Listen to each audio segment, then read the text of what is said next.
अगर आप Indian navy, MR, SSR, double A, air force, Y group, coast guard exam की तैयारी कर रहे हैं तो हमने आपके लिए general science, physics, general knowledge की पुस्तकें तैयार की हैं। अधिक जानकारी के लिए आप वीडियो के डिस्क्रिप्शन में जाइए, वहां पर आपको लिंक मिलेगा इन पुस्तकों को खरीदने का। अगर आपको अच्छी लगे तो आप इन्हें डाउनलोड कर लीजिए। सभी बुक ई बुक है यानी पीडीएफ फॉर्मेट में है, तो जरूर से जाइए, एक बार चेक कीजिए और अगर आपको अच्छे लगे तो डाउनलोड कर लीजिएगा। नमस्कार दोस्तों, मैं रविंद्र आपका बहुत बहुत स्वागत करता हूं हमारे यूट्यूब चैनल इंडियन रोजगार में। इस वीडियो में आपको सेक्शन बी कराने वाला हूं जो कि खासतौर पर इंडियन नेवी एमआर के लिए है। सेक्शन बी में आपका जनरल साइंस और जनरल मैथ आता है, तो ये पूरा प्रैक्टिस सेट कराऊंगा सेक्शन बी का, जिसमें आपके 25 क्वेश्चन है। टाइम आपके पास 15 मिनट है, तो देखते हैं कितने क्वेश्चन आप कर पाते हैं। साथ के साथ मैं आपको आंसर भी बताऊंगा और लास्ट में आपको बताना है कि कितने क्वेश्चन आपको आते हैं। तो चलिए दोस्तों स्टार्ट करते हैं। सबसे पहला क्वेश्चन रेशो का है दोस्तों। आपको इसका सरलतम रूप बताना है 77:55 का सरलतम रूप आपको बताना है। तो इसका राइट आंसर हो जाएगा दोस्तों ए, क्योंकि यहां पर इसे कैंसिल कर दीजिए। 11 से 11 सत्ते 77 और 11 पंजे 55, तो यहां से आप इसे कैंसिल कर सकते हैं, तो इसका राइट आंसर हो जाएगा। उसके बाद अगला क्वेश्चन है दोस्तों, किन्हीं दो संख्याओं का लघुत्तम समापवर्त है, यानी दो संख्याएं हैं उनका एलसीएम दे रखा है आपको 1386। उसके बाद दूसरा महत्तम समापवर्त दे रखा है 11 है। यदि उनमें से एक संख्या दे रखी है 198, तो दूसरी संख्या आपको निकालनी है। तो मैंने आपको ये फार्मूला बताया दोस्तों, जब मैंने एचसीएफ और एलसीएम कराया था कि जो पहली संख्या गुणा दूसरी संख्या इक्वल टू एलसीएम गुणा एचसीएफ। तो यहाँ पर देखिए दोस्तों, एलसीएम कितना है 1386 है। उसके बाद इनका एचसीएफ कितना है दोस्तों 11 है। दूसरी संख्या मान लेते हैं हम x, और यहाँ पर एक और संख्या कितनी दे रखी है 198 दे रखी है। तो आपको अब बस सिंपल यहाँ पर सोल्व करना है, तो यहाँ पर आप इसे आसानी से सोल्व भी कर सकते हैं। तो इसका राइट आंसर सोल्व करने के बाद आपका जो है हो जाएगा दोस्तों, वो हो जाएगा यहाँ पर ऑप्शन नंबर सी यानी 77 जो है इसका राइट आंसर हो जाएगा। बस आपको अब जो है सोल्व करना है।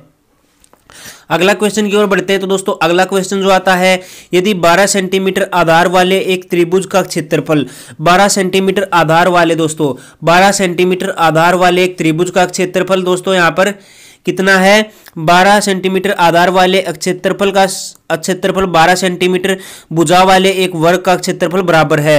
यानी एक तो जो आपको 12 सेंटीमीटर का बेस दे रखा है एक ट्रायंगल का, उसके बाद जो एक स्क्वायर है उसकी यहाँ पर जो है एक साइड दे रखी है 12। तो आपको ऊंचाई बतानी है त्रिभुज का शीर्षालंब यानी आपको इसका परपेंडिकुलर बताना है। तो इसका राइट आंसर यहाँ पर हो जाएगा दोस्तों, जो आपकी स्क्वायर की साइड है उसका 2 गुना यहाँ पर जो है ये हो जाएगा इसका शीर्षालंब। तो 2 गुना यहाँ पर क्या हो जाएगा दोस्तों, ऑप्शन नंबर बी 24 सेंटीमीटर जो है इसका राइट आंसर हो जाएगा।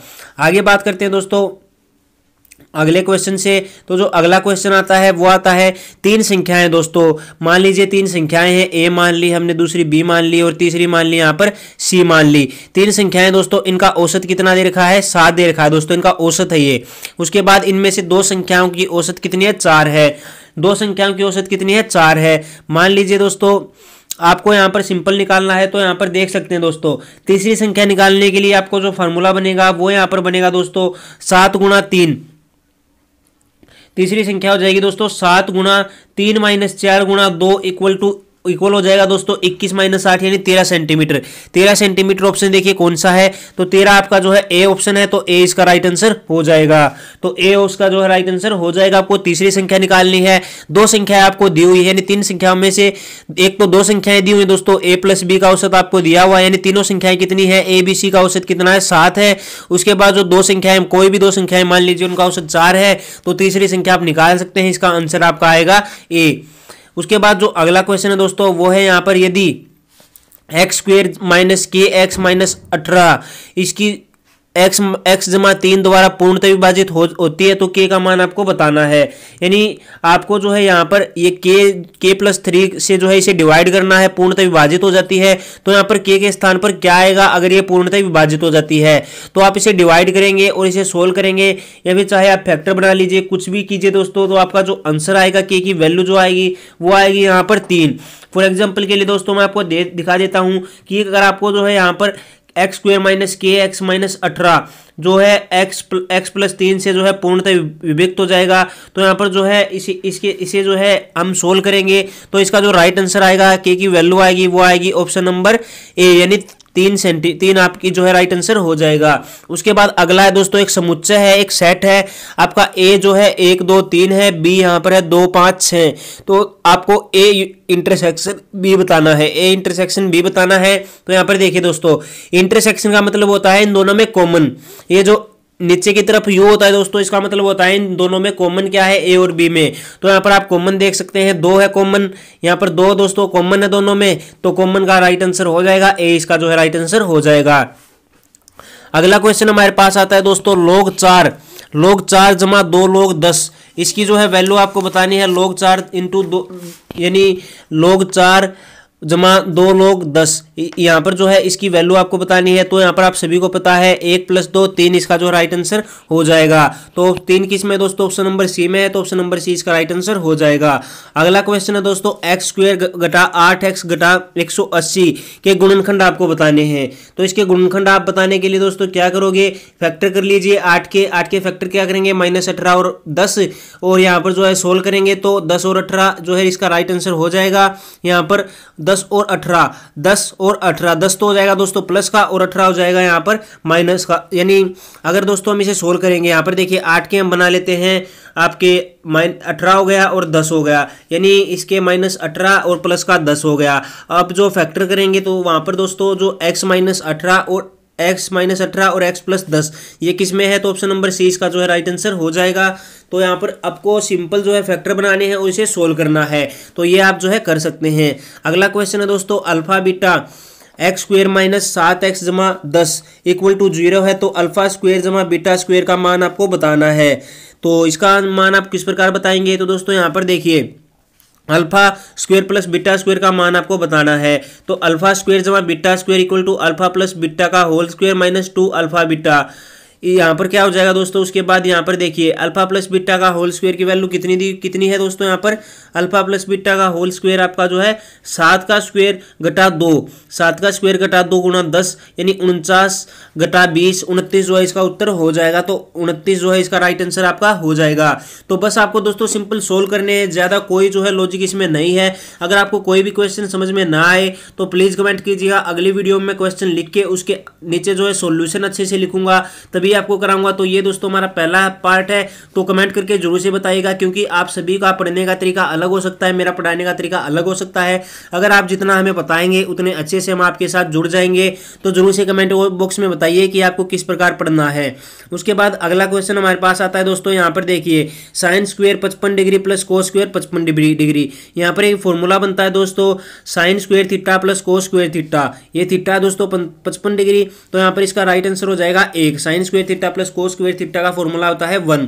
उसके बाद अगला क्वेश्चन दोस्तों, कोई भी एक मीनार है, उसका जो पाद है यानी उसकी जो यहाँ पर नीचे वाला है, इससे जो है 30 मीटर दूर एक मीनार की ऊपरी, यानी 30 मीटर दूर है दोस्तों मीनार, एक मीनार की ऊपरी का यहाँ पर दोस्तों, और ऊपर है ये मीनार का उन्नयन कोण दोस्तों यहाँ पर कितना है, 60 डिग्री है।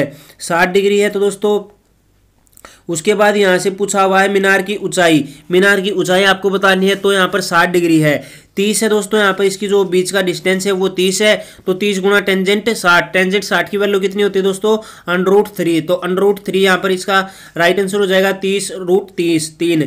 तो सी इसका जो है राइट आंसर हो जाएगा। अगला क्वेश्चन दोस्तों, एक बेलन जो है उसका वक्र पृष्ठीय क्षेत्रफल आपको बताना है, उसका सूत्र आपको बताना है। तो उसका सूत्र डायरेक्टली आपको पता है क्या होता है दोस्तों, 2πRh। 2πRh जो है इसका डायरेक्टली सूत्र होता है। अगला क्वेश्चन दोस्तों, क्यूसेक किसका मात्रक है, क्यूसेक दोस्तों बहते पानी का आयतन होता है। ऑप्शन बी इसका राइट आंसर हो जाएगा।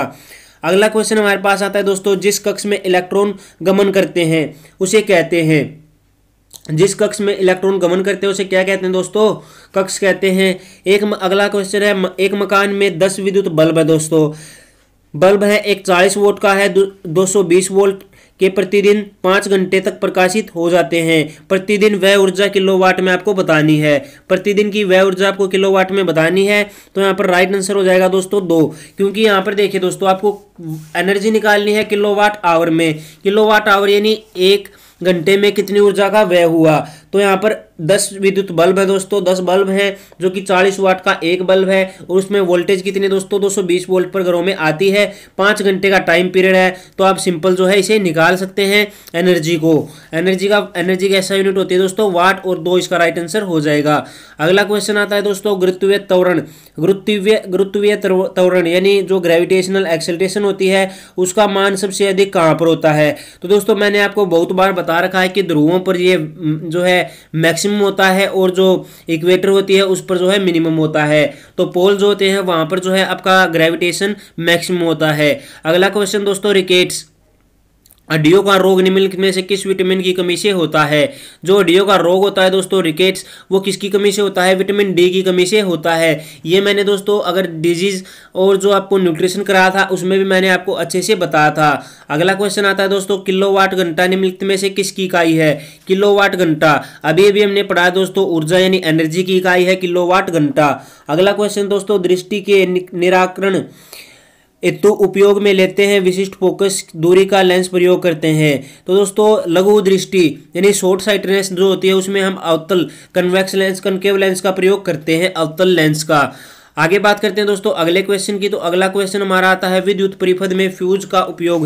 विद्युत परिपथ जो होता है इलेक्ट्रिक सर्किट जो होता है उसमें जो फ्यूज होता है दोस्तों उसका क्यों जो है प्रयोग होता है? तो स्रोत की वोल्टता स्थिर रखने के लिए, अधिक शक्ति का व्यय को दिखाने के लिए, आपातकाल में सुरक्षित स्विच का काम करने के लिए, अधिक शक्ति का व्यय होने पर खुला रखने के लिए। तो दोस्तों इसका सी जो है राइट आंसर हो जाएगा सी, क्योंकि जो आपातकाल होता है यानी कई बार वोल्टेज ज़्यादा आ जाती है, करंट ज़्यादा आ जाता है, तो उसमें जो है हमारे घरों के जो इलेक्ट्रॉनिक्स गैजेट्स होते हैं उन्हें सुरक्षित रखने के लिए किया जाता है।